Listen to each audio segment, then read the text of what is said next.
Hello everyone, তোমরা কি দেখে বুঝতে পারছো এটা কি? হ্যাঁ, এটা হচ্ছে শুটকি মাছ। আজকের ভিডিওটা তাদের জন্য যারা শুটকি লাভার।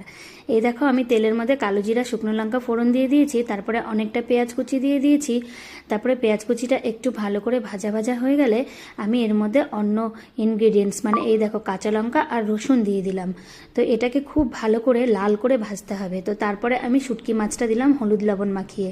তারপরে শুটকি মাছটা একটু ভালো করে এই দেখো পুরো লাল লাল করে ভাজা হয়ে গেলে আমি এর মধ্যে সব রকমের সবজিটা দিয়ে দিলাম।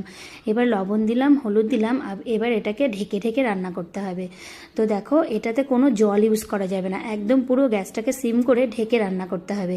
যারা যারা শুটকি মাছ খেতে ভালোবাসো তারা একবার ট্রাই করে দেখো, দারুণ লাগবে। এই যে দেখো, ফাইনালি আমার চচ্চড়িটা পুরো মজে গেছে, মানে এটা প্রায় শেষের দিকে।